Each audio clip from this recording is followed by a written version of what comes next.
My fiance dumped me for a better man her family chose. She threw the ring at me. You're pathetic, keep your cheap ring. 2 years later, she's losing it after seeing me happy with my successful business and my soulmate. Hey everyone! Before we jump into today's video, I need your help. We've noticed the channel is losing some traction, and subscribing is one of the best ways you can support us. It's quick, free, and it helps us keep bringing you awesome content. Your support means the world. Let's keep this channel growing together. Thanks so much. Now let's start the video. Sup, Reddit. My fiance left me after 4 years together, called me pathetic with delusional dreams, and got with her new guy the same day we broke up. 2 years later, my dreams came true, and I was thriving. The best part?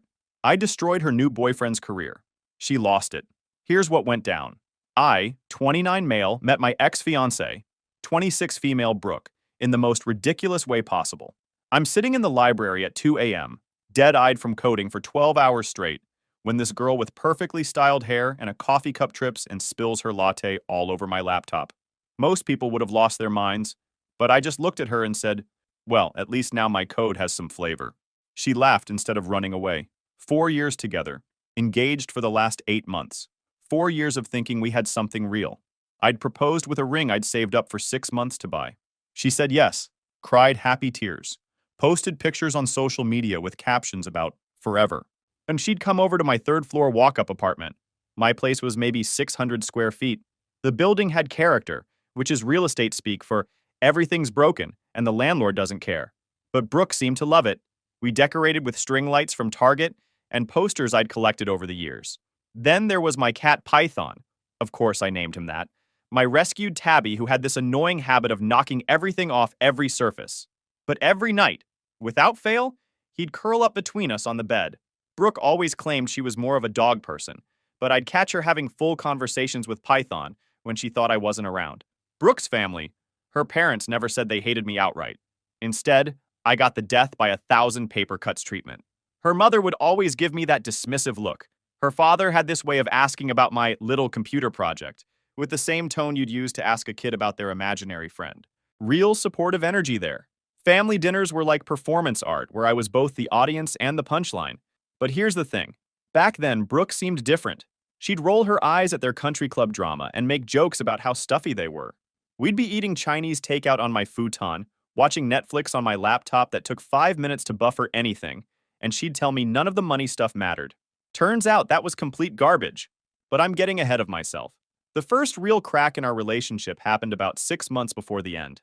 Brooke's college roommate was getting married. I saved up for months to rent a decent tux and buy a wedding gift. Being engaged ourselves, I thought this would be fun. A preview of our own future wedding. When we got to the reception, it was like stepping into a different world. Ice sculptures, live orchestra, champagne that probably cost more per bottle than my monthly grocery budget. Everyone looked like they'd stepped out of a magazine, and I felt like I'd wandered onto the wrong movie set. Brooke fit right in, of course. She was in her element, chatting with old classmates about their jobs at investment banks and consulting firms, their new apartments in trendy neighborhoods, their expensive vacation plans. Meanwhile, I'm standing there nursing a single drink, trying to make conversation with people who kept asking what I do, and then losing interest the moment I mentioned startups.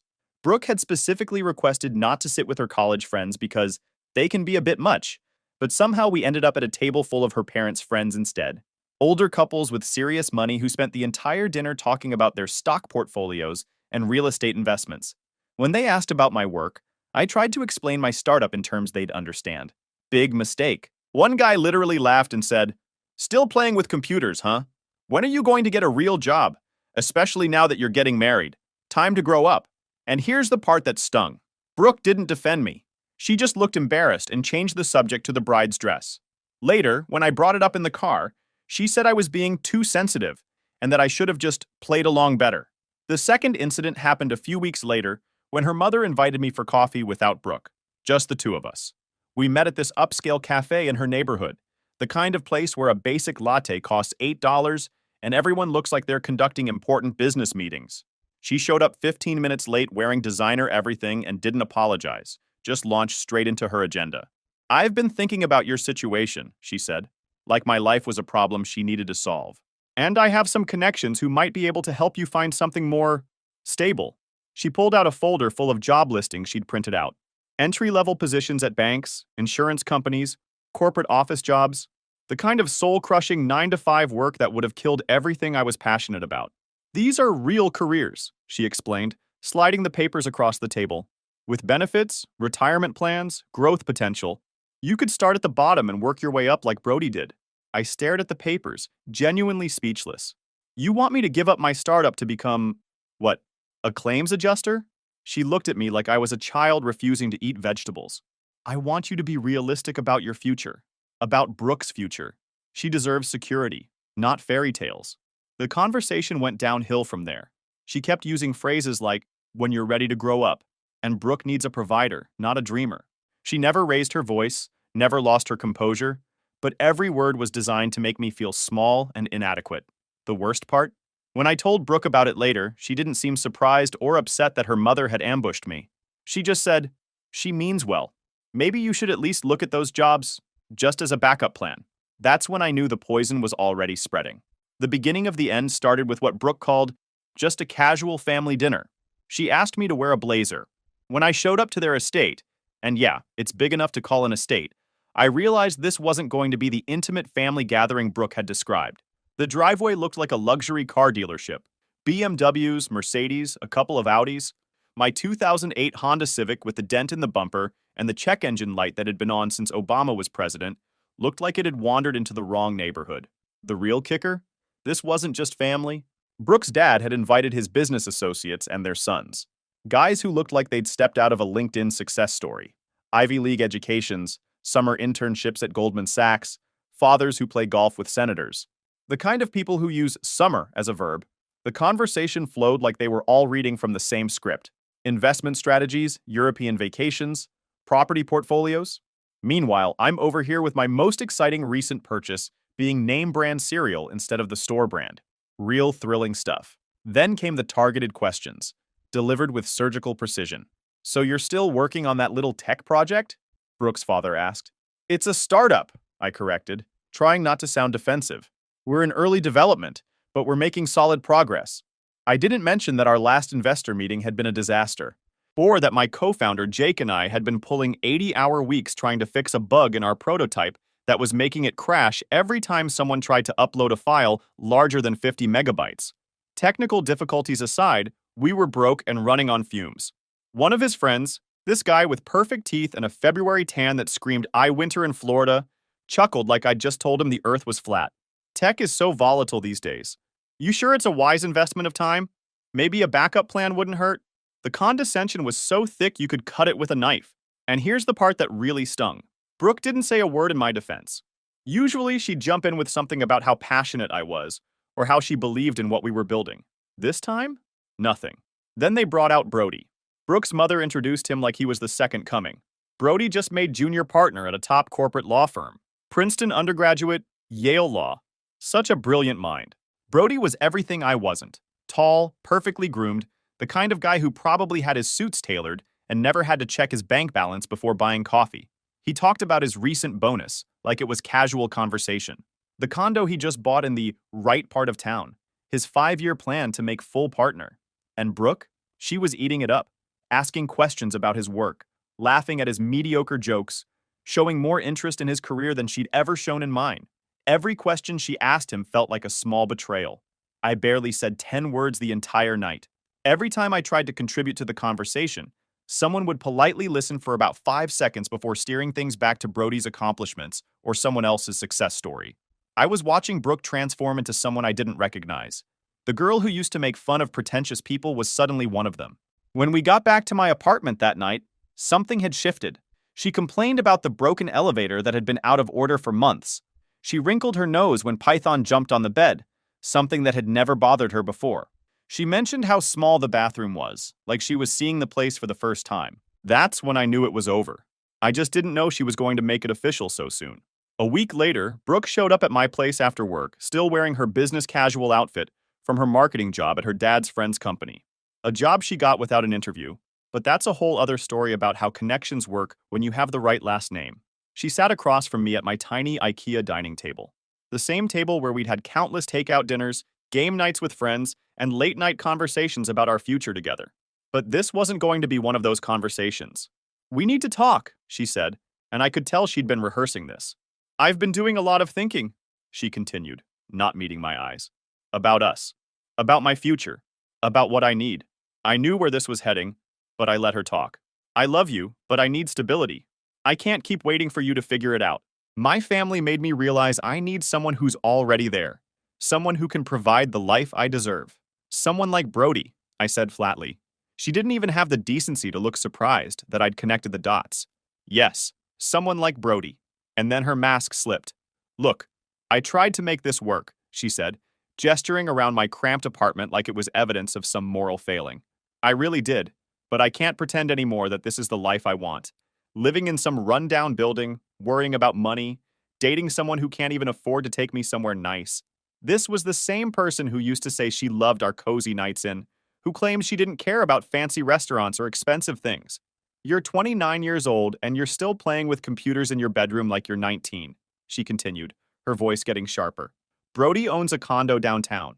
He takes me to restaurants where people recognize him. He doesn't have to save up for months just to buy a decent ring. That last part hit like a physical blow. I'd worked double shifts for 6 months to afford her engagement ring.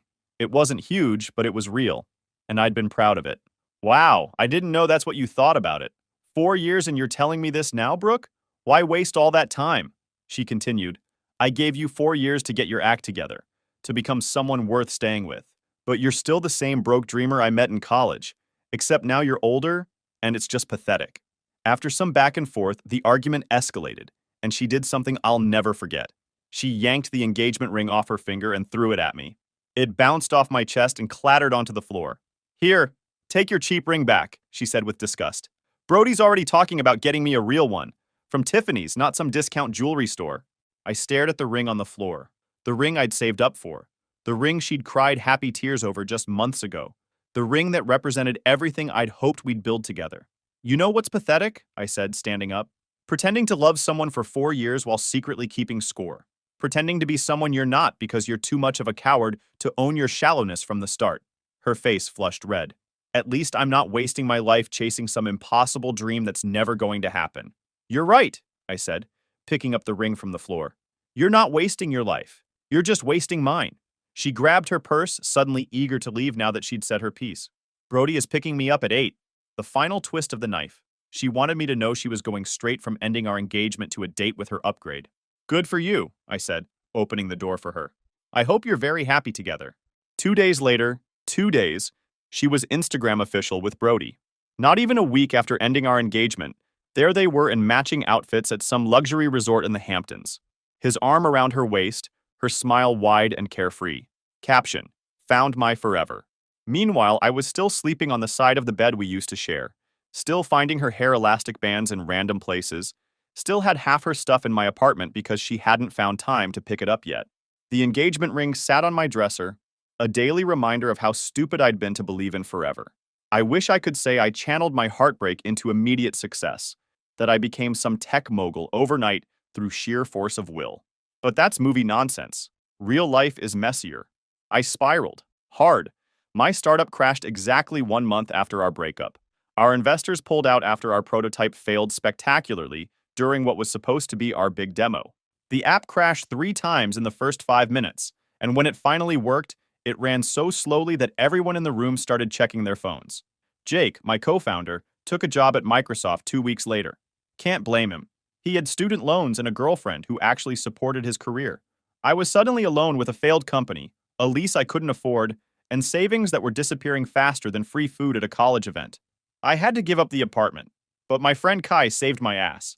This guy I'd known since freshman year who never quite understood what I saw in Brooke, but supported me anyway. His place was even smaller than mine, a 1-bedroom where the living room doubled as his office.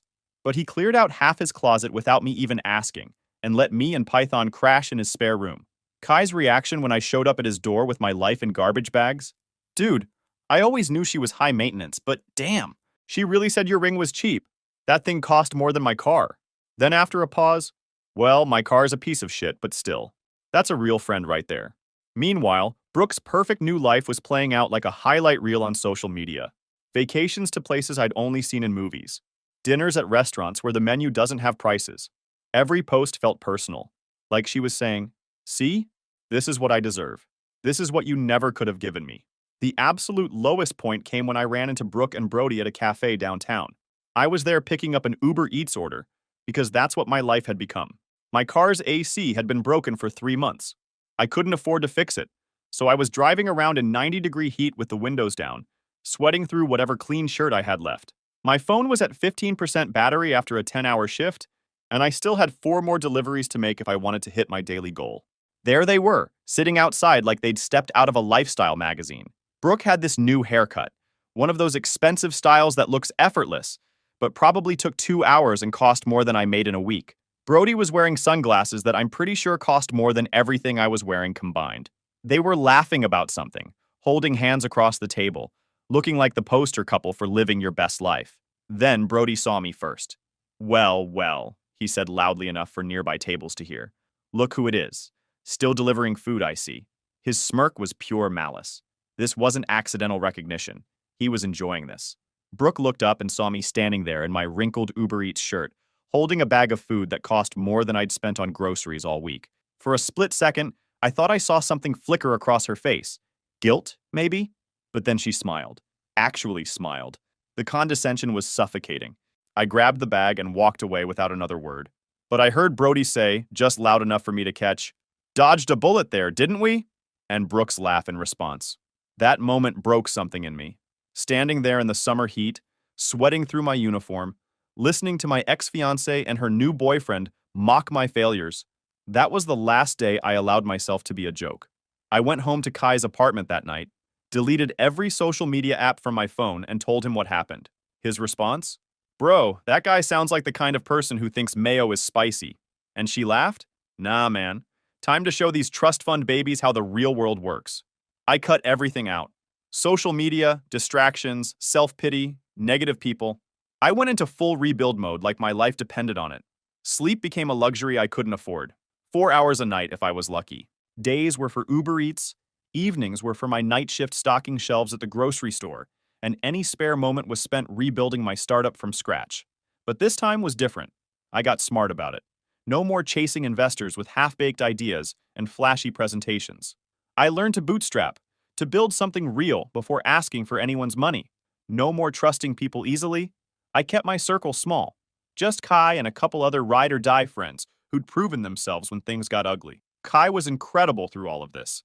He'd bring me coffee during my late-night coding sessions, make sure I ate something besides protein bars, and never once complained about me turning his living room into a disaster zone. He even helped me land my first few enterprise clients through connections at his job. Didn't ask for anything in return, just wanted to see me succeed. For 2 years, I completely disappeared from Brooke's world. Had no idea what she was doing, who she was with, whether she was happy. And honestly, I stopped caring. While she was playing house with Brody, I was grinding harder than I'd ever worked in my life. My new startup idea came from my previous failure. Instead of trying to create some revolutionary consumer app that would change the world, I pivoted to B2B software. Specifically, AI-powered contract analysis for law firms. Kai's take on this pivot. So you're basically building software to replace lawyers? Dude, you're going to save the world and get revenge at the same time. That's some next-level supervillain stuff right there. It was boring, unglamorous work that nobody posts about on social media. But it solved a real problem I'd experienced firsthand when trying to navigate legal documents during my first startup. Small law firms were drowning in paperwork, spending hours on tasks that could be automated. Our software could analyze contracts, spot potential issues, and flag important clauses in seconds instead of hours. And more importantly, people were willing to pay for it. Then everything changed. It started small. A mention in an industry publication, a testimonial from a satisfied client that opened doors. Word spread in legal circles that there was this new tool that could do the work of junior associates at a fraction of the cost. Suddenly, I wasn't chasing clients anymore. They were calling me. My team was incredible. People who believed in the vision, who worked just as hard as I did, who became like family. Jake actually reached out during this phase, wanting to come back. Said Microsoft was fine, but he missed the startup energy. I told him we were good, not out of spite, but because the team I had now was solid. Within months, we were scaling fast, really fast. We landed a contract with one of the top 5 law firms in the country, which led to more contracts, more recognition, more investors wanting in. The company that had started in Kai's living room was suddenly opening offices in London and Singapore. We were expanding globally, disrupting an industry that had operated the same way for decades. But here's the beautiful irony. Our biggest market disruption was in corporate law, specifically financial services law, the exact area where Brody worked. Our AI tools were making junior associates obsolete, automating the grunt work that guys like Brody had built their early careers on. When I realized this connection, Kai nearly choked on his coffee laughing. Wait. You're telling me that your company is literally putting trust fund lawyers out of business? And Captain America wannabe has no idea? The first time I saw Brooke again was at an industry conference. Not as a guest this time, but as a featured speaker. A year earlier, I couldn't have afforded the entry ticket. Now I was on the main stage, talking about how AI was reshaping legal services to an audience of executives and investors. After my talk, shaking hands with people who wanted to do business, I spotted Brooke's parents across the room. The change in their demeanor was immediate and obvious. Her mother's glass froze halfway to her lips. Her father, who had once mocked my little computer project at his dinner table, gave me a slow, respectful nod. Then I saw Brooke. She was standing off to the side, frozen, staring at me like she'd seen a ghost. She looked good, but different. The carefree confidence from her Instagram posts was nowhere to be seen. She looked smaller somehow. We didn't approach each other. We didn't speak. But I saw the exact moment the realization hit her. The moment she understood that the pathetic guy she'd left behind was now more successful than anyone in her family's social circle. Kai's text when I told him about seeing her, did she look like she just realized she fumbled the bag? Please tell me she looked like she just realized she fumbled the bag. From that night on, everything accelerated. Word travels fast in certain circles, especially when someone goes from zero to hero in a couple of years. Within weeks of that conference, I started getting invitations to events I'd never heard of.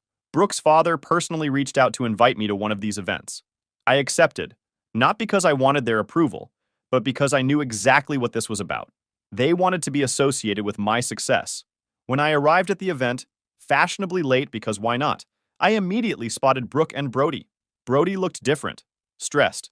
His shoulders were tense. He kept checking his phone, and he had this haunted look that comes from knowing your world is falling apart but not being able to stop it. His firm had been hemorrhaging clients to companies like mine. Traditional law firms were struggling to compete with AI-powered efficiency, and the old guard was panicking. They were trying to adapt but failing, losing business to younger, more innovative companies that could deliver better results faster and cheaper. Brody probably still didn't know I was behind his problems, but he was definitely feeling the pressure. Meanwhile, Brooke knew exactly who I was. When our eyes met across the room, I saw the same expression from the conference, but worse, pure, undeniable regret. A week after the event, she reached out. I had deleted her number years ago, but her message still came through. Hey, it's been a while. I was wondering if we could catch up sometime, just talk. I ignored it. Then she made a desperate move. She showed up at my office. My team had left for the day, and I was finishing up some emails when the security guard called up. There's a woman here asking to see you. Says it's important. I didn't need him to describe her. I debated having security escort her out, but then I realized this was my moment. The moment I'd been unconsciously preparing for since the day she walked out of my life. So I let her up. She walked into my corner office hesitantly, looking around at the modern furniture, the awards on the wall. So different from the cramped apartment we'd once shared. Her confidence was completely gone. The dismissive attitude had been replaced by something I'd never seen from her before. Genuine nervousness. Hey, she said softly, giving me a sad smile. It's been a while. I leaned back in my chair, arms crossed, and said nothing. Just watched her fidget under my gaze. She took a deep breath. I was wrong. About everything. I listened to my family and threw away something real. She bit her lip, searching my face for any reaction. I miss you. I miss us. Us? She nodded quickly, hope flickering in her eyes. I know I hurt you, but maybe we could start over. Try again. I stared at her for a long moment, then laughed. Not angrily, not bitterly, just genuinely amused. Start over? I repeated, shaking my head. We ended the day you chose them over me. She winced, but I wasn't done. You didn't want me when I was broke. You didn't believe in me when I was struggling. You called me pathetic and left me for someone with a better bank account. But now that I've made it, now you want back in? Her face fell as the words hit home. I stood up, buttoning my tailored suit jacket. Brooke, I don't think about you. I don't miss you. And I sure as hell don't need you. That's when the office door opened and my girlfriend walked in. Chloe, a brilliant product designer I'd met at a tech conference who had believed in our company when we were still working out of Kai's apartment. A gorgeous, intelligent woman who made Brooke look like a shallow Instagram influencer by comparison. Brooke's face went white. I turned to Chloe, giving her a warm smile before looking back at Brooke. You see, I did find someone in my league. Turns out it just wasn't you.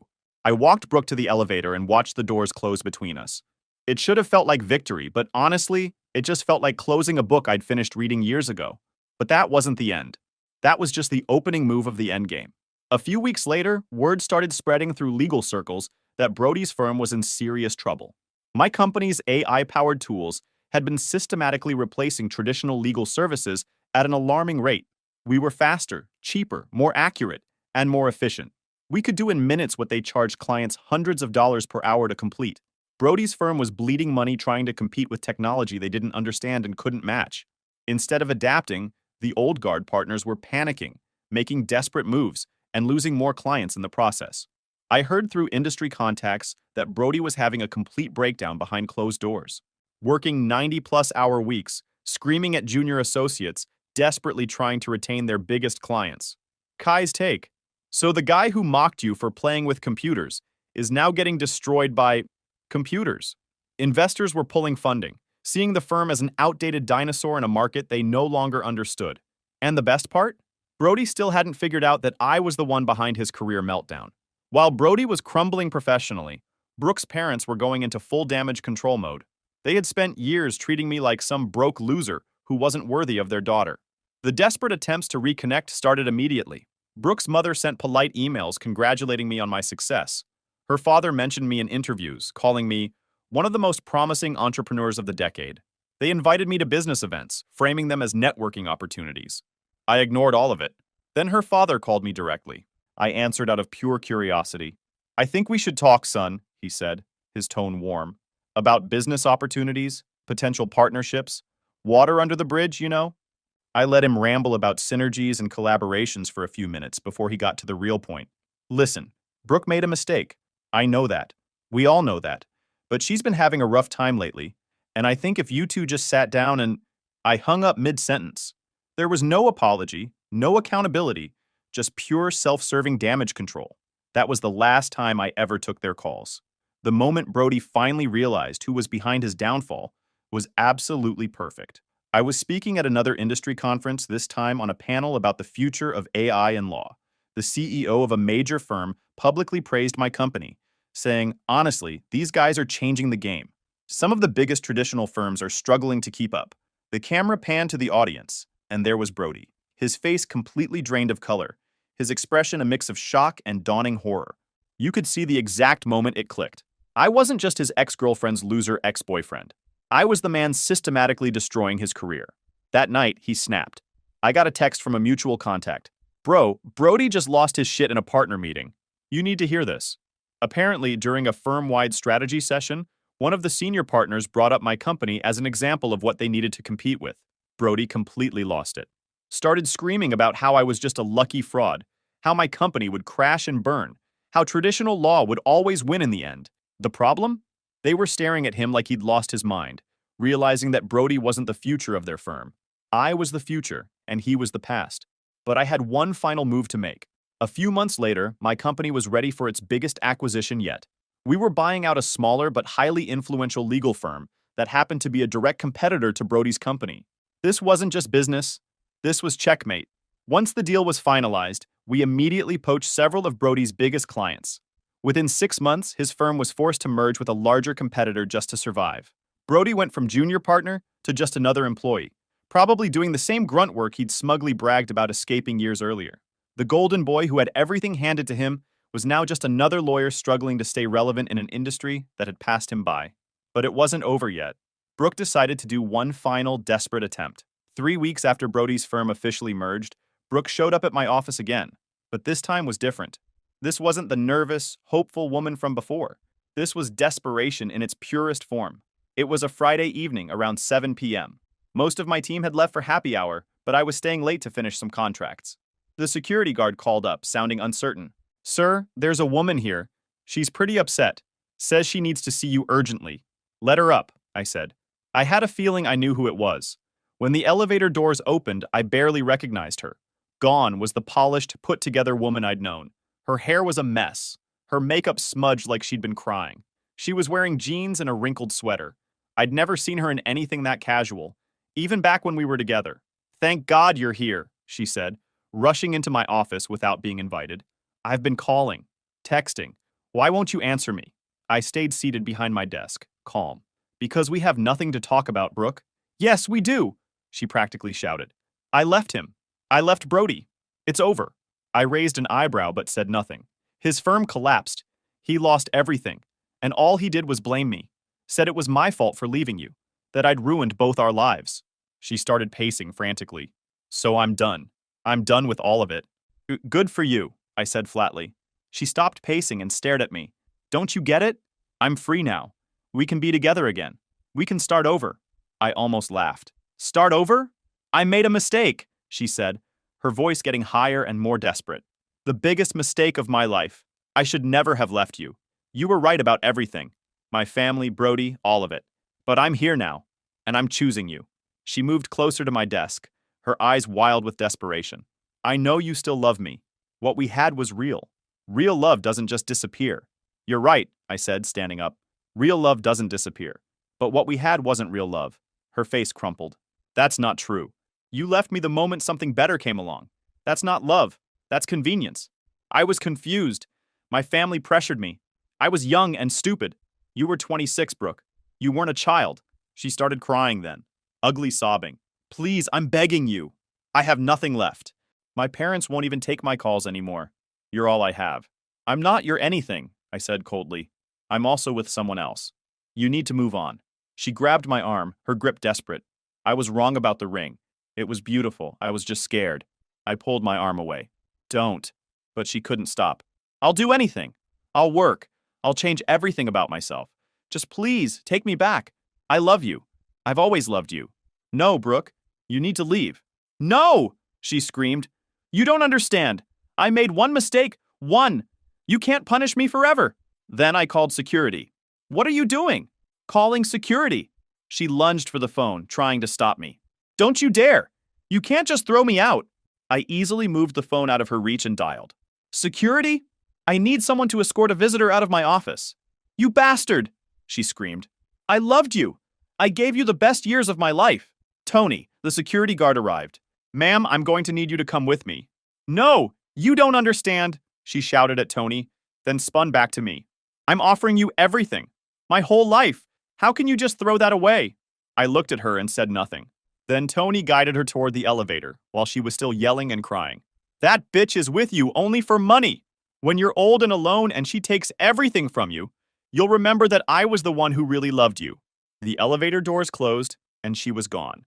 I stood there for a moment in the silence of my office, then texted Kai. Just had Brooke escorted out by security. She completely lost it. In the end, I didn't need to destroy Brooke's life. She did that herself by trading real love for status symbols.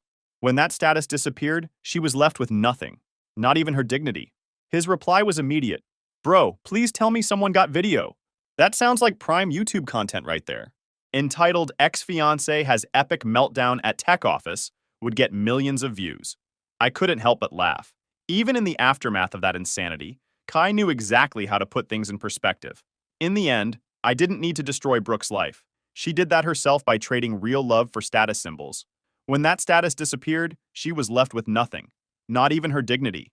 The best revenge wasn't destroying their lives. It was simply living mine better without them.